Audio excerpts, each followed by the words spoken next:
projet, ça remonte à l'année 2011. Nous avions été donc contactés par M. Gistofer, suite à une entrevue qu'il avait eue avec le directeur d'Ascométal, pour créer ce merlon anti-bruit. Alors l'intérêt pour nous, il était multiple. Mettre un merlon anti-bruit pour pouvoir masquer une partie tout au moins de ce site industriel, c'était déjà un avantage conséquent. En plus, ça isolait le bruit de l'usine, puisque bon, c'est une aciérie, donc ça permettait phoniquement de remédier à ce problème. Et M. Gistofer nous avait promis de paysager ce merlon en plus, triple objectif, donc le mur pour isoler du bruit, paysager, et vraiment pour nous donner quelque chose qui masquait le site industriel. On parle d'un mur anti-bruit, puisque bon, c'est le terme qu'on lui avait donné. Moi, je préfère le terme merlon paysager, dans le sens où le merlon, il est travaillé également. Ça avait été un objectif qui avait été défini au départ, pour le creuser un peu sous forme de dune, pour rappeler justement le milieu dunaire qui est tout à fait à proximité, à quelques centaines de mètres.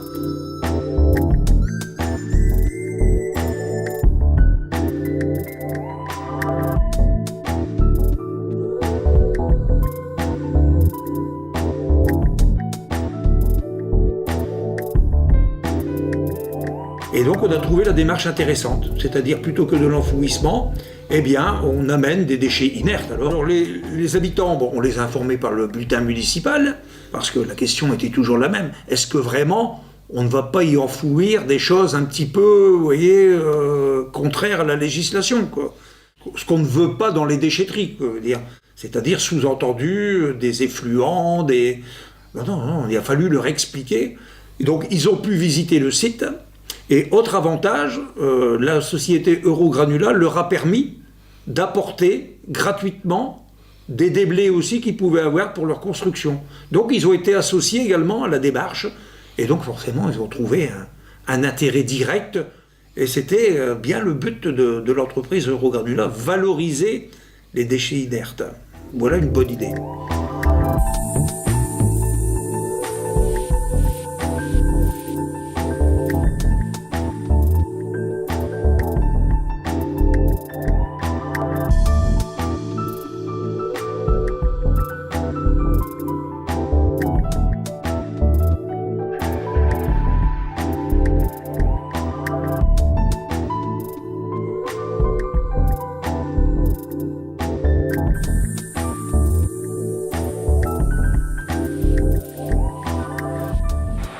Si vous arrivez et que vous êtes un client pour la toute première fois, vous signez un protocole de sécurité. Je vous explique les règles du site, parce qu'il y a des règles à respecter, c'est-à-dire rouler à moins de 20 km/h, faire attention aux endroits où je leur demande de vider, parce que tel produit, je ne le veux pas.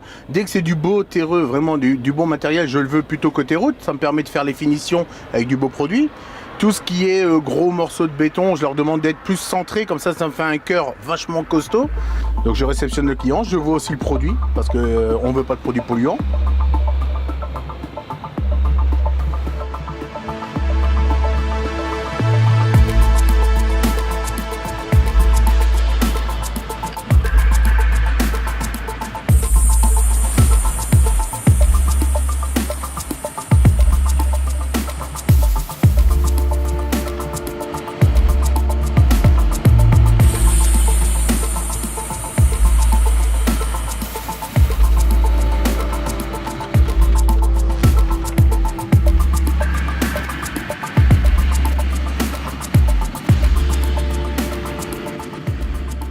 Dès le début, quand je suis arrivé, on m'a donné ça. Ça, c'est le projet d'origine.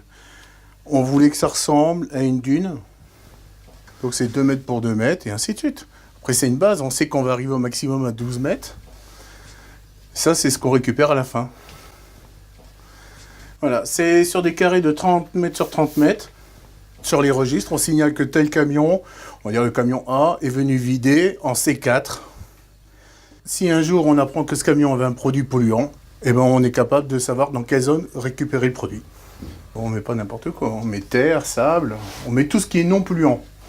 Tout ce qui ne peut pas atteindre la nappe phréatique ou qui peut se dégrader dans les années.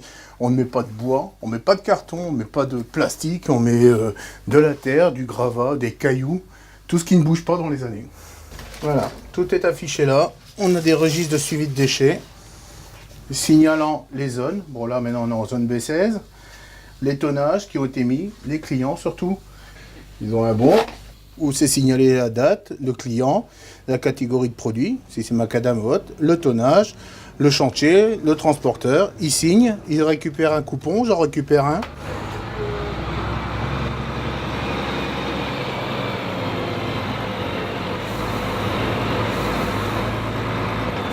Donc je vais vous faire signer un joli protocole de sécurité vu que c'est votre première fois. Je vais signer un protocole de sécurité pour lui donner les consignes du site. Les consignes de sécurité, ce qu'il doit faire, ce qu'il ne doit pas faire. T'as quoi dedans? Des blés routiers, de tout, du sable, enrobé. Enrobé. Combien de tonnes? Ça, t'as à peu près 10 tonnes. Ok. C'est assez simple. Tout ce qui est sable terreux, cailloux, un peu vraiment sec, je veux qu'à partir de la butte, toute la partie gauche, tu as le droit d'aller vider. Ouais. Et dès que tu sens que ton produit il est gras, gadou et haute, Ouais. tu le mets sur la droite que je puisse le gerber en hauteur. D'accord. Ouais, Voilà. c'est sec. Voilà, donc tu mets à côté du tas. De toute façon, là, tu vois, le premier tas à gauche, là, t'as pas Ouais, juste à côté de l'herbe, là. Ouais, Voilà. ça marche.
Là, on part vraiment d'une basse scène et après on monte par étage, par étage. C'est tout, c'est aussi simple. On façonne, quand on voit qu'on a bien avancé, on refait une finition vite fait. Mais c'est vrai que 90% c'est pousser, préparer le terrain. La finition, c'est même pas 10% de mon travail sur une année. Je dame sur toute la surface, je roule dessus, je compacte sur 15 cm et hop, dès qu'il y a un autre camion qui vient, on remonte de 15 cm, 15 cm. Et du coup, ma butte, elle se décale vers la fin de 15 cm. On va dire que nous, on fait la première étape, on fait le squelette et la nature fait le reste, elle met les plantes. Et maintenant, les petits jeunes, ils mettent ce qui manque. Là, ils s'occupaient d'implanter tout ce qui a été prévu depuis l'ouverture du site. Ils avaient prévu un projet, mettre des végétaux qui ont vraiment à voir avec le paysage. Et donc, ils mettent des végétaux qui sont vraiment de chez nous. Et c'est super parce que du coup, ça leur permet d'ouvrir un très grand chantier parce que c'est un des plus grands chantiers qu'ils ont eu au niveau ampleur, c'est-à-dire hauteur et tout. C'est plus dans les marais qu'ils travaillent, ainsi de suite.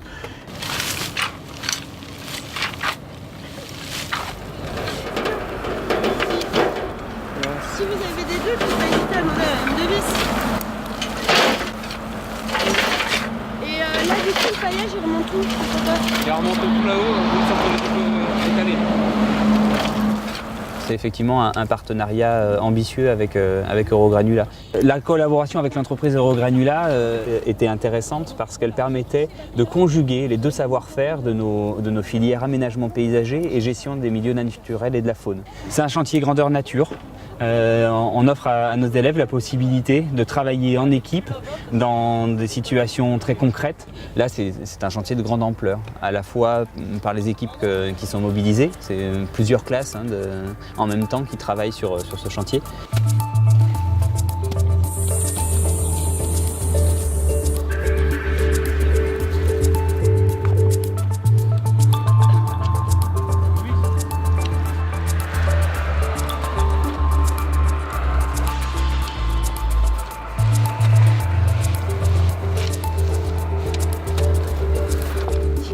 En termes de travaux paysagers, on a une classe de terminale bac pro qui a accompagné une classe de CAP deuxième année, travaux paysagers aussi.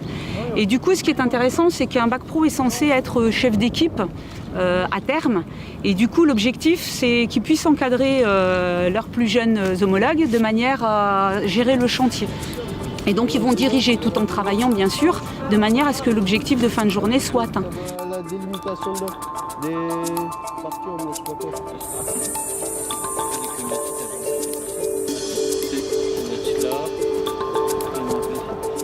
Ils savent qu'on travaille pour un partenaire, donc il y a une rentabilité à avoir, on a des objectifs. Là, dans 1 heure, il faut que la plantation soit terminée. Donc du coup, on sait qu'ils vont y arriver parce qu'ils veulent être fiers de leur travail.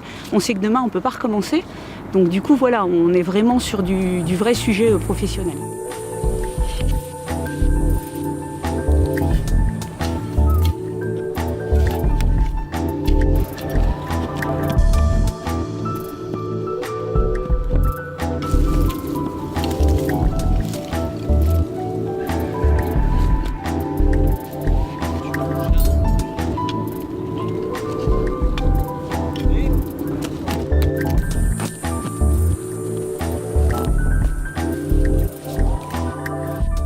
Alors, en termes de zone à planter, ça a été conçu par un architecte paysagiste qui a fourni les plans à Eurogranula. Donc l'idée, c'était, puisqu'on est sur des terrains qui peuvent être assez sableux, comme dans les dunes justement, de retrouver des végétaux qu'on a dans les dunes. Alors on a 15 500 végétaux et on a 23 espèces différentes. Donc dans l'arbuste, la graminée, la vivace couvre-sol et quelques sujets de plus haut jet qui font environ une quinzaine de mètres. Donc qui sont des peupliers blancs et des peupliers trembles. Du coup, ces déchets dont on ne sait que faire, tous ces monts qu'on peut voir au niveau des espaces routiers ou autres, bon, on se demande ce que ça vient faire là. Là, effectivement, on ne s'en rend pas compte, quoi. En plus, comme ça a été très bien fait, ça a été recouvert de terre végétale, de sable. Du coup, on ne retrouve pas trop de déchets minéraux en surface. Et du coup, ça facilite un petit peu le travail. Ouais. Donc c'est vrai que c'est super de ce côté-là. On arrive à revaloriser les déchets inertes.